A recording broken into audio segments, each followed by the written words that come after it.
അമ്മയോടും വഴക്കും കാര്യങ്ങളോ. ഒരു ദിവസം വീട്ടില് അമ്മയെ തല്ലാനായിട്ട് കൈപൊക്കിയ ആളാണ്.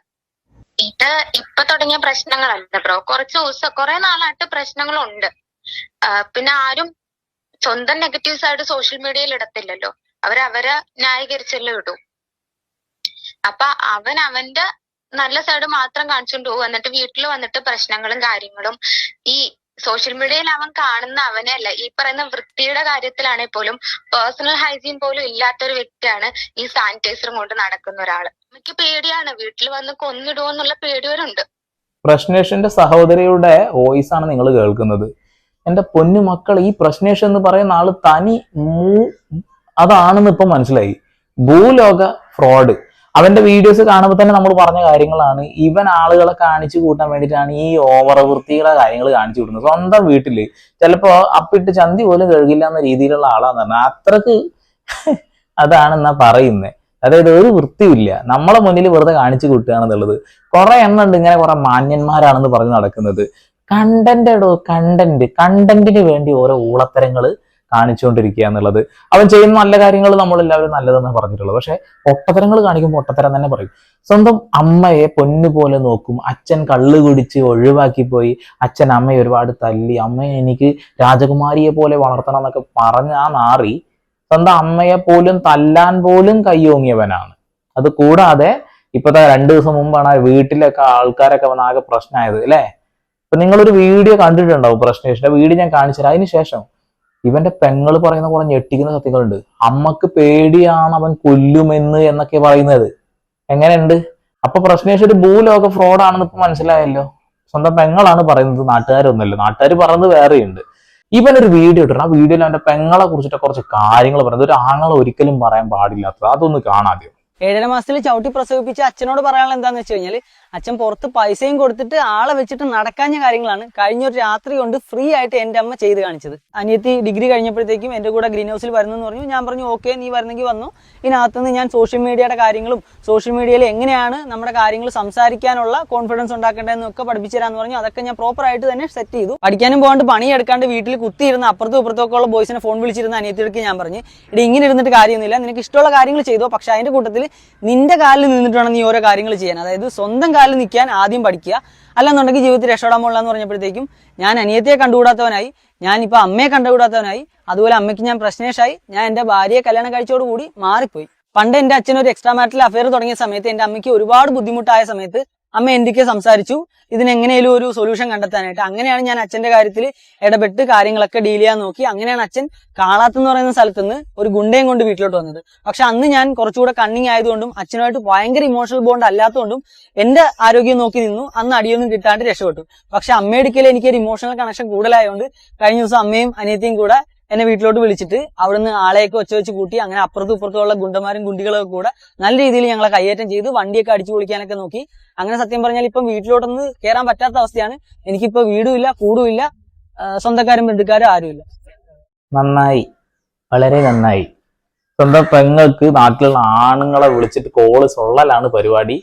അതിനെ ഞാനാണ് ഊരി രക്ഷപ്പെടുത്തി ഒരു ജോലി കൊടുത്തെന്നൊക്കെ പറയുന്നത്. ഇത് ഇവന്റെ വാക്കുകളാണ്. ഇവന്റെ വാക്കുകൾ നമ്മൾ ഓരോ വീഡിയോ കാണുമ്പോഴും പലതും നുണയാണെന്ന് നമുക്ക് അപ്പൊ തന്നെ മനസ്സിലായിട്ടുണ്ട്. നമ്മൾ പല വീഡിയോയിൽ അത് പ്രതിപാദിച്ചു പോയ വിഷയം കൂടിയാണ്. ഇപ്പോഴത്തെ അമ്മയുടെ ഭർത്താവ് ഇവനെ 7.5 മാസത്തിൽ ചവിട്ടി പ്രസവിപ്പിച്ചത്രേ. ഇവനെയാണോ ഇനിയൊരു പെങ്ങളെയാണോ എനിക്കറിയില്ല. എന്തായാലും കൊള്ളാം. ഈ വാക്കുകളിൽ നിന്ന് തന്നെ ഇവൻ എത്രത്തോളം ഇതാണെന്ന് മനസ്സിലായില്ലേ. വീട്ടിലുള്ള പ്രശ്നങ്ങൾ ഇങ്ങനെ നാട്ടുകാരെ വിളിച്ച് അറിയിക്കുന്നതേ ഊളത്തരാം. ഓക്കെ, നമുക്ക് എന്തായാലും ഈ പെങ്ങൾ പറയുന്ന വോയിസിലേക്ക് നേരെ അങ്ങ് കടക്കാം. ഓക്കെ. അങ്ങനെ വീട്ടില് ഓൾറെഡി കുറെ നാളായിട്ട് പ്രശ്നം ഉണ്ടായിരുന്നു. കഴിഞ്ഞ ദിവസം ഈ കഴിഞ്ഞ മൺഡേ 12-ാം തീയതി 12 മണിയോടടുക്കെ വീട്ടില് വേറെ 2 ആമ്പിള്ളാരുമായിട്ട് വന്നു. എന്നിട്ട് ഈ വ്യക്തി ഗേറ്റ് ചാടി കടന്ന് ജനലിലും കതകിലും ഒക്കെ തല്ലി പൊട്ടിക്കുന്ന കണക്ക് ഭയങ്കരമായിട്ടും അടിയായിരുന്നു. എന്നിട്ട് ആ സൗണ്ട് കേട്ട് നാട്ടുകാർ ഓടിക്കൂടി നാട്ടുകാർ ഓടിച്ചു വിടുമായിരുന്നു. അതിന്റെ വീഡിയോ ഞാൻ ബ്രോക്ക് അയച്ചിട്ടുണ്ട്. ഈ സംഭവത്തെ വളച്ചൊടിച്ച് സ്വന്തം സൈഡ് ന്യായീകരിക്കുന്ന കണക്കാണ് പുള്ളി ഇപ്പൊ വീഡിയോ ഇട്ടേക്കുന്നത്. സ്വന്തം വീട്ടിലേക്ക് ഗുണ്ടകളുമായിട്ട് കയറി വന്ന് വീട്ടില് ജനാലൊക്കെ കടിച്ച് അമ്മയും പെങ്ങളെയും ഉപദ്രവിക്കാൻ ശ്രമിച്ചു എന്നുള്ളൊരു മാരകമായിട്ടുള്ള ഒരു ഭയാനകമായിട്ടുള്ള ഒരു കാര്യം തന്നെ. അതായത് കേസ് കൊടുത്തു കഴിഞ്ഞാൽ എൻ്റെ പൊന്നു മോനെ നീ നല്ല പാടുപെടും. വീട്ടിലെ സ്ത്രീകൾക്ക് നേരെയുള്ള അതിക്രമമാണ്. അമ്മയെയും പെങ്ങളെയും ബുദ്ധിമുട്ടിച്ചു എന്നുള്ളൊരു കാര്യം കൂടി. കൊള്ളാം. നിന്റെ ആ ഒരു ഭയങ്കര ഇമേജ് ഉണ്ടല്ലോ, ആ ഇമേജ് ഒക്കെ മൂഞ്ചിയില്ലേ, അത് തന്നെ. ഇവന്റെ അച്ഛൻ മുന്നേ 2 ഗുണ്ടയുമായിട്ട് ഇവനെ തല്ലാൻ വന്നിരുന്നത്രേ. അതേ ആളാണ് ഇപ്പൊ ഈ ഡയലോഗ് അടിക്കുന്നത്. സ്വന്തം അമ്മയും പെങ്ങളെ ബുദ്ധിമുട്ടിക്കാൻ ചെന്നപ്പോ നാട്ടുകാർ സഹായിച്ചതിനെയാണ് അവിടെയുള്ള നാട്ടുകാരെ ഗുണ്ട എന്നും ഗുണ്ടി എന്നും വിളിച്ചത്. നടക്കട്ടാ. അത് എന്താണെങ്കിൽ പോലും ഇങ്ങനെ ആ വീഡിയോ കാണുമ്പം ഓൾമോസ്റ്റ് കുറച്ചൊക്കെ അറിയാൻ പറ്റും. നാട്ടുകാർ ആ പ്രശ്നം കേട്ട് ഓടി വരുമായിരുന്നു. ഇതിനു മുന്നും വീട്ടിൽ പ്രശ്നം ഉണ്ടായി, എന്നെ മർദ്ദിച്ചു. അന്ന് ഈ നാട്ടുകാരൊക്കെ തന്നെയാണ് ഈ കഴിഞ്ഞ ദിവസം പാതിരാത്രി പ്രശ്നം ഉണ്ടായ സമയത്തും വന്നത്. നിങ്ങൾ സഹോദരങ്ങളല്ലേ? അപ്പൊ നിങ്ങൾ എന്തിനാ പുള്ളിക്കാരൻ നിങ്ങളെ മർദ്ദിക്കുന്ന ഒരു കാര്യമില്ല. നിങ്ങൾ ഒരു വീട്ടിലല്ലേ താമസിച്ചിട്ടുണ്ട്? വീട് ആരുടെ? സ്വന്തം വീടാണോ, വാടകയാണോ, അങ്ങനെയാണ്? അല്ല, പണയത്തിനാണ് താമസിക്കുന്നത്. അതിന് കാശൊക്കെ കൊടുത്തു തരാം. കാശ് എന്ന് വെച്ചാൽ 7.5 ലക്ഷം ആയിരുന്നു അതിന്റെ പണയക്കരാറിലുള്ള എമൗണ്ട്. അത് 5 ലക്ഷം അമ്മയുടേതും 2.5 ലക്ഷം രോഹിത്തിന്റേതും ആയിരുന്നു. അതില് പക്ഷെ അവന്റെ പേരിലാണ് പണയക്കരാർ എഴുതിയിരിക്കുന്നതും അവന്റെ അക്കൗണ്ടിൽ നിന്നാണ് ഓണർക്ക് പൈസ ട്രാൻസ്ഫർ ചെയ്തത്. ഈ വ്യക്തി എന്റെ ഗോൾഡ് പണയം വെച്ചിട്ടാണ് ഇവന്റെ കാർ എടുക്കാനായിട്ടുള്ള കുറച്ച് ഫണ്ട് റേസ് ചെയ്ത.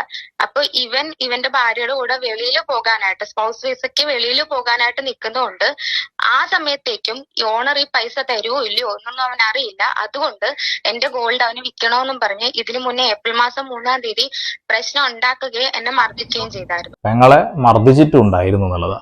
വാടക വീട്ടിലാണ്. വാടക വീടുകളിലൂടെ എങ്ങനെ യാത്ര ചെയ്തുകൊണ്ടിരിക്കുകയാണ്. അതിനിടയിൽ അമ്മയ്ക്കും സമാധാനമില്ല, സഹോദരിക്കും സമാധാനമില്ല. വിവാഹം കഴിച്ചതിന് ശേഷമാണ് ഈ പ്രശ്നങ്ങൾ ഉണ്ടായതെന്ന് പ്രശ്നേഷ് പറയുന്നുണ്ട്. ഒരു പക്ഷേ സ്വാഭാവികമായിട്ട് അങ്ങനെ സംഭവിക്കാനുള്ള സാധ്യതകളുണ്ടല്ലോ. ഡിഗ്രി വരെ പഠിച്ച ഒരു പെൺകുട്ടി, ആ ഒരു പെൺകുട്ടിയെ ജോലിക്ക് പോലും വിടാതെ ക്യാമറ പിടിച്ച് നിൽക്കാനെന്ന് പറഞ്ഞ് കൂടെ നിർത്തുകയും അത് കൂടാതെ തന്നെ ബിസിനസ് പാർട്ണർ ആവുകയും ചെയ്യുന്നുണ്ട്. അതിന് പൈസയും കൊടുക്കുന്നില്ല. കൊള്ളാം. ഇപ്പൊ എന്തായാലും വാടക വീടുമായി ബന്ധപ്പെട്ടുകൊണ്ടുണ്ടായ വിഷയങ്ങൾ മനസ്സിലായല്ലോ. എഗ്രിമെന്റ് അത് അവന്റെ പേരില്ല, എന്നാൽ പകുതി പൈസ അമ്മയുടേതും കൂടിയാണ് എന്നുള്ളതാ. നിങ്ങൾ കേസോ കാര്യങ്ങളൊന്നും കൊടുത്തില്ലയോ? ഒന്ന് കേസ് സഹോദരനല്ലേ എന്നോർത്ത് അമ്മയ്ക്കും മോനോടുള്ള സ്നേഹം കാരണം പരാതിയായിട്ട് പോണ്ട എന്ന് പറഞ്ഞു. ആര് പറഞ്ഞു? അമ്മ പറഞ്ഞു. ഓക്കെ. ഇപ്പൊ അമ്മ ആരുടെ കൂടെ? എന്റെ കൂടെ. അമ്മ എന്താ പറയുന്ന ഈ വിഷയത്തിൽ? ഇനിയിപ്പം ചുമ്മാ ഇരിക്കണ്ട, കേസ് കൊടുക്ക. ഇത്രയോ ഒതുങ്ങി നിന്നിട്ടും ഇങ്ങനെ മനസമാധാനം തരാണ്ട് ആക്രമിച്ചുകൊണ്ടിരിക്കുകയാണെങ്കിൽ അതിനെതിരെ തന്നെ നിക്കണം എന്നാ ഇപ്പൊ പറയുന്നത്. അപ്പൊ ഞാൻ ഒരു കാര്യം ചോദിക്കട്ടെ, നിങ്ങൾക്ക് ഈ വീഡിയോ ഞാൻ കണ്ടിട്ടുണ്ടായിരുന്നു രോഹിത്തിന്റെ. അതിൽ പറയുന്നുണ്ട് നിങ്ങൾക്ക് കൂടെ നിർത്തി കാര്യങ്ങളെല്ലാം പഠിപ്പിക്കാൻ കൊണ്ടുവന്നിട്ട് നിങ്ങൾ സഹോദരിക്ക് വേറെ മറ്റുള്ള ആൺപിള്ളാരെ വിളിക്കുകയോ അങ്ങനെയൊക്കെയാണ്. അതിലെ കാര്യം എന്താ?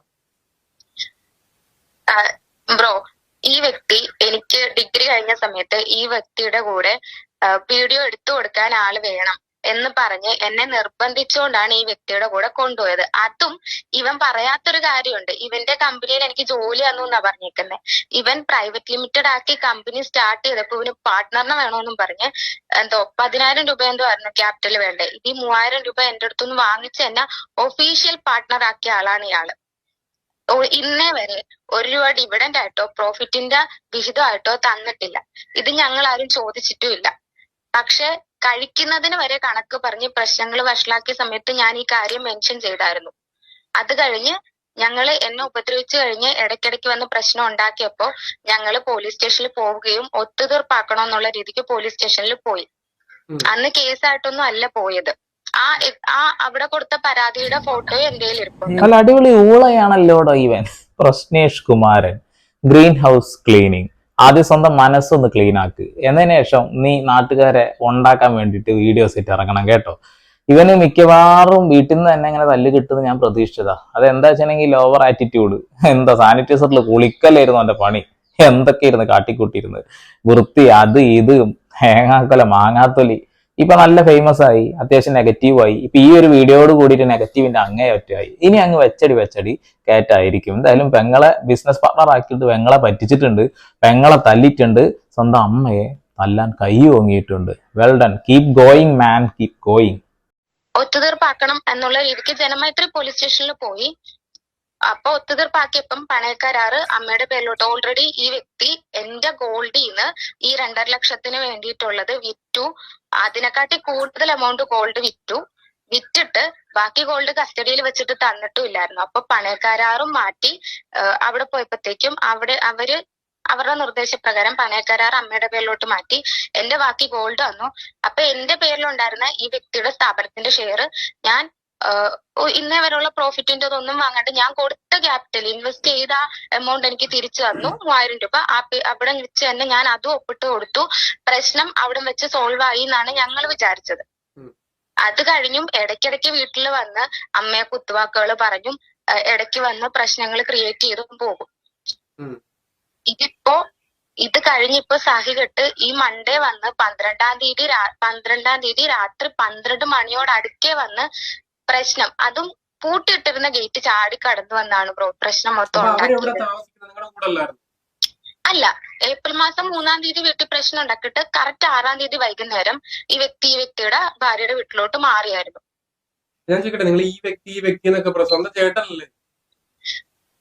ഇത്രയും കാണിച്ച ഒരാള് അങ്ങനെ എനിക്ക് വിളിക്കാൻ തോന്നുന്നില്ല. ഇത്രയും വിളിച്ച് ഇത്രയും തല്ലി ഇത്രയും ബുദ്ധിമുട്ടിച്ച ഒരാളെ ചേട്ടാ എന്ന് വിളിക്കാൻ തോന്നുന്നില്ല, സ്വാഭാവികം. എന്നിട്ട് ഉളുപ്പില്ലാതെ അടുത്ത വീഡിയോ ആളിട്ടിട്ടുണ്ട് കേട്ടോ, പ്രശ്നേഷ് ചേട്ടൻ. അപ്പൊ ശരിക്കും നാട്ടുകാർ കണ്ടറിഞ്ഞിട്ട പേരാണ് പ്രശ്നേഷ് എന്നുള്ളത്. വീട്ടിലും പ്രശ്നം, നാട്ടിലും പ്രശ്നം, എല്ലായിടത്തും പ്രശ്നം. കൊള്ളാം. ഇങ്ങനെ കുറെ മുഖം മൂടിയുള്ള ആളുകളുണ്ട്. ഓരോ പ്രശ്നങ്ങൾ വരുമ്പോൾ അത് നമ്മൾ കാര്യങ്ങൾ മനസ്സിലാക്കുക. ഓ, ഈ കൂതറ ഇങ്ങനെയായിരുന്നു, ഇവൻ എന്ത് കൂതറയാണടേ എന്നൊക്കെ. കൊള്ളാം. സ്റ്റാർട്ടിങ്ങിന്റെ കാരണം എന്ന് വെച്ചാല് ഇവന് എപ്പ തൊട്ട് വെളിയിലോട്ട് പോകണം എന്ന് തുടങ്ങി ആ സമയം തൊട്ട് തുടങ്ങി. അതെനിക്ക് ട്രോൾ വീഡിയോ വന്ന സമയത്ത് ഭയങ്കരമായിട്ടും ട്രോള് വന്നപ്പോ സഹോദരനായതുകൊണ്ടും അമ്മയുടെ മോനായതുകൊണ്ടും സപ്പോർട്ട് ചെയ്ത് നിന്നു. അത് കഴിഞ്ഞ് ഇത് ഭയങ്കര രൂക്ഷമായിക്കൊണ്ടിരുന്നപ്പോ ഞങ്ങൾ പറഞ്ഞു കൊടുത്തിട്ടുണ്ടായിരുന്നു, അങ്ങനെയൊക്കെ ചെയ്യുന്നുണ്ടല്ലേ കുറച്ച് നമ്മൾ നമ്മുടെ സൈഡിൽ നിന്ന് ഒതുങ്ങ് എന്നൊക്കെ പറഞ്ഞതിന്റെ ദേഷ്യങ്ങൾ ഞങ്ങളോട് ഉണ്ടാവാം. അതൊക്കെ കൊണ്ടാവാം. കറക്റ്റ് കാര്യം എന്താന്ന് ഞങ്ങൾക്കും വലിയ ഐഡിയ ഇല്ല. ഇത്രത്തോളം പ്രശ്നം ഉണ്ടാകാൻ കാരണമല്ല. സൈക്കോ, വേറെന്താ, സൈക്കോ ആയതുകൊണ്ട് തന്നെ അവനെ ട്രോളുന്നുണ്ട് ആളുകൾ. അപ്പൊ നീ ഒന്ന് അടങ്ങട മോനെ, നീ സാധാരണ വീട്ടിൽ നിന്ന് കുളിക്കാറും പല്ലേക്കാറൊന്നും ഇല്ലല്ലോ, അത് അതേപോലെ തന്നെ ചെയ്യടാ, നാട്ടുകാരെ പറ്റിക്കണ്ടടാ, സാനിറ്റൈസറിൽ കുളിക്കണ്ടടാ, സാനിറ്റൈസർ മുഖം എടുക്കണ്ടടാ എന്ന് പറഞ്ഞു. അത് അവന് ഇഷ്ടപ്പെട്ടില്ല. പിന്നെ പ്രശ്നേഷിന് പ്രശ്നം ഉണ്ടാക്കാനാണ് പണി. അവൻ ഇറങ്ങി പ്രശ്നമായിട്ട്, അത് സ്വന്തം ഫാമിലിക്കകത്തേക്കാണ് എന്നുള്ളതാ. 3-ാം തീയതി പ്രശ്നം ഉണ്ടായി കഴിഞ്ഞ് ഇത്രയും ദിവസം ഇന്നേ വരെ എന്റെ കയ്യില് വീഡിയോസ് ഉണ്ടായിട്ട് പോലും ഞാൻ അനങ്ങിയില്ല. ഇപ്പൊ ഈ വ്യക്തി വെറുതെ ഒരു കണ്ടന്റിന് വേണ്ടി മാത്രം, എന്തായാലും സ്വന്തം ബുദ്ധിമുട്ടുള്ള ഒരു മനുഷ്യനാണെങ്കിൽ BGM കയറ്റി ഇത്ര ഇതായിട്ട് വീഡിയോ ഇടുമെന്ന് എനിക്ക് തോന്നുന്നില്ല. കണ്ടന്റിനായിട്ട് അത്രയും ഇതായിട്ട് ചെയ്യുമ്പോഴത്തേക്കും പിന്നെയും നമ്മൾ വാടച്ചിരിക്കേണ്ട കാര്യമില്ലല്ലോ. അതുകൊണ്ടാണ് തുറന്നു പറയുന്നത്. അമ്മയോടും പുള്ളിക്കാരൻ വഴക്കും കാര്യങ്ങളാണോ? അമ്മയോടും വഴക്കും കാര്യങ്ങളോ. ഒരു ദിവസം വീട്ടില് അമ്മയെ തല്ലാനായിട്ട് കൈപൊക്കിയ ആളാണ്. അച്ഛനെ പറ്റിട്ടൊക്കെ പറയുന്നുണ്ട്, അതൊക്കെ എന്താ കാര്യങ്ങള്? അച്ഛൻ കുറെ വർഷങ്ങളായിട്ട് ഉപേക്ഷിച്ചു പോയതാണ്. പോയ സമയത്ത് ഇവൻ ഭയങ്കര ഡയലോഗും കാര്യങ്ങളും ഒക്കെ ആയിരുന്നു. ആദ്യം ഇവൻ രോഹിത്ത് വീഡിയോ ഇട്ട് തുടങ്ങിയത് അച്ഛനെതിരെ കുറ്റം പറഞ്ഞ് അമ്മയെ ഭയങ്കരമായിട്ട് സപ്പോർട്ട് ചെയ്ത് അമ്മയെ പൊന്നുപോലെ നോക്കും എന്നൊക്കെ പറഞ്ഞിട്ടാണ്. ഇപ്പൊ അമ്മയെ മാനസികമായിട്ട് ഉപദ്രവിക്കലാണ് രോഹിത്തിന്റെ ഹോബി. ആ വീഡിയോസ് ഒക്കെ നമ്മൾ ഇന്റർവ്യൂല് കണ്ടതാ, അമ്മയെ പൊന്നുപോലെ നോക്കുന്നൊക്കെ. അമ്മയെ അടിക്കാൻ കയ്യോങ്ങി ആ കയ്യൊക്കെ താഴെ പിടിച്ചു വെക്കാന് നിങ്ങളൊരു പെണ്ണായതുകൊണ്ട് നിങ്ങൾ കഴിഞ്ഞില്ല. ഒരാണായി ജനിച്ച ഒരാളുണ്ടായിരുന്നെങ്കിൽ അവൻ ആ വിരല് കൊണ്ട് നാളെ ചോറ് തിന്നില്ലായിരുന്നു. ഇതിപ്പോ നിങ്ങളായതുകൊണ്ട് നിങ്ങൾ ക്ഷമിച്ചു, അമ്മയും ക്ഷമിച്ചു. പക്ഷെ ക്ഷമയല്ല അവിടെയൊക്കെ കൊടുക്കേണ്ടത്, കേസ് കൊടുക്കുക എന്നുള്ളതാ. അങ്ങനെ നിങ്ങൾ ഗാർഹിക പീഡനം നടത്തുന്നുണ്ടെങ്കിൽ, ഉപദ്രവിക്കുന്നുണ്ടെന്നുണ്ടെങ്കിൽ അവന് കിട്ടേണ്ടത് കിട്ടണം. അപ്പോൾ അവന് തോന്നേണ്ടത് തോന്നിക്കോളും. അത്ര തന്നെ. അമ്മയും രോഗത്തിനെതിരായിട്ടപ്പോ നിൽക്കുന്നത്. അതെ, അമ്മയ്ക്ക് സ്വന്തം മോനാന്ന് പറഞ്ഞ് കുറെ ക്ഷമിച്ച് ഇനിയും ഇതിനെതിരെ ക്ഷമിച്ച് നിൽക്കുന്നതിൽ അമ്മയ്ക്ക് പ്രസക്തി ഒന്നുമില്ല. അമ്മയ്ക്ക് പേടിയാണ്, വീട്ടിൽ വന്ന് കൊന്നിടുവോന്നുള്ള പേടി വരുന്നുണ്ട്. വല്ലാത്തൊരു സ്റ്റേറ്റ്മെന്റ് ആട്ടോ, വീട്ടിൽ വന്ന് കൊന്നിടുമോ എന്ന പേടി പോലും ഉണ്ട് എന്നുള്ളത്. അവനൊരു നത്തോലി പോലത്തെ ഒരു സാധനമാണ്, അവനതിന് കഴിവൊന്നുമില്ല. പക്ഷെ കുറെ ക്രൂരതകൾ ചെയ്യുന്ന ആളുകൾക്ക് അത്ര വലിയ ആരോഗ്യമൊന്നും ഉണ്ടാവാറില്ല എന്നുള്ള കാര്യവും ഉള്ളത് തന്നെയാണല്ലേ. ഇനി അവൻ അടുത്ത വീഡിയോ ആയിട്ട് വരുമ്പോ നമുക്ക് നോക്കുകയെന്നല്ലേ, എക്സ്പ്ലനേഷൻ അവന് ഇനിയും ഉണ്ടാവുമല്ലോ. ഇപ്പൊ പെങ്ങൾ കുറെ കാര്യങ്ങൾ തുറന്നു പറയുന്നുണ്ട്. അതെ, എനിക്ക് PGക്ക് അഡ്മിഷൻ കിട്ടിയിട്ടും ഈ വ്യക്തി രോഹിത്തിന് വീഡിയോ എടുക്കാൻ ആള് വേണം, നമുക്ക് ജീവിക്കണ്ടേ, വീഡിയോ എടുക്കാനായിട്ട് അവന്റെ ചാനൽ വളരണം, അവന്റെ ജോലി വളരണം എന്നും പറഞ്ഞ് വീഡിയോ എടുക്കാൻ ആള് വേണം എന്ന് പറഞ്ഞിട്ട് ഞാൻ അവന്റെ ആദ്യത്തെ വീഡിയോസ് ഒക്കെ എടുത്ത് നോക്കി അറിയാം, ഭയങ്കരമായിരുന്നു. ആ ജോലിയില്ലേ, ജോലി ഇവൻ കൊടുത്തതാ. എന്താ? വീഡിയോ എടുക്കാൻ ആള് വേണം, അതായത് ശമ്പളം തരാം, എന്താണ് പിന്നെ പാർട്ണർ ആക്കാം എന്നൊക്കെ പറഞ്ഞുകൊണ്ടാണ് പെങ്ങൾ അവിടെ നിർത്തുന്നത്. എന്നിട്ട് ആ പെങ്ങളയുടെ കഴുത്തിലൊക്കെ തന്നെയാണ് അവൻ പിടിച്ചത്. ആ അമ്മയെ പൊന്നുപോലെ നോക്കുന്ന പറഞ്ഞാൽ അമ്മയുടെ കഴുത്തിലും പിടിച്ചു. നാട്ടുകാരെ മുന്നിൽ മുഴുവൻ ഞാൻ ഭയങ്കര വൃത്തിയുള്ളവനാന്ന് പറഞ്ഞിട്ട് ഒരു വൃത്തിയുമില്ലാത്തവനായിട്ട് തന്നെ അവൻ വീട്ടിൽ വളർന്നു. പല പൊയ്മുഖങ്ങളും പുറത്തേക്ക് വരുന്നത് ഇങ്ങനെയൊക്കെ തന്നെയാണ്. ഇങ്ങനെയുള്ള കുറെ എണ്ണത്തിനെ സപ്പോർട്ട് ചെയ്യാൻ ആളുകൾ നിൽക്കുമ്പോഴാണ് കോമഡി. പക്ഷെ പ്രശ്നേഷിന് എന്നും നെഗറ്റീവ് കമന്റ് തന്നെയാണ് കിട്ടിയിട്ടുള്ളത്. ആ നെഗറ്റീവ് കമന്റ് കൊണ്ട് തന്നെയാണ് ആള് മുന്നോട്ട് വന്നിട്ടുള്ളത്. അമ്മയെയും പെങ്ങളെയും ഈ രീതിയിൽ ട്രീറ്റ് ചെയ്ത ആളുകളെ നിങ്ങൾ സപ്പോർട്ട് ചെയ്യോ? നമ്മളെ കൊണ്ട് കഴിയൂല മക്കളെ. അങ്ങനെയുള്ള നമ്മളെ ഫാമിലി വല്ല ആളുകളുണ്ടെന്നുണ്ടെങ്കിൽ അവന്റെ മുഖമടിച്ച് തിരിച്ച് പല്ലൊക്കെ താഴെ വീഴേണ്ട സമയം അതിക്രമിച്ചിരിക്കുന്നു. നമ്മളെ വീട്ടിലുണ്ടായാൽ എങ്ങനെ ചെയ്യും എന്നൊക്കെ പറയുന്നത്. പ്രശ്നേഷിന് ഞാൻ അങ്ങനെ ചെയ്യുന്ന പറയുന്നില്ലേ. കാരണം എന്താ വെച്ചിട്ടുണ്ടെങ്കിലേ അവൻ അതിനെ അർഹിക്കുന്നില്ല. അത് തന്നെ. അപ്പോൾ അവന്റെ സ്വഭാവം ഇഷ്ടപ്പെട്ടല്ലോ, കമന്റ് ചെയ്യുക. വീണ്ടും വരെ പുതിയ വാർത്താ വിശേഷങ്ങളുമായി അതൊരു സന്ദീപ് സൈനിങ് ഓഫ്.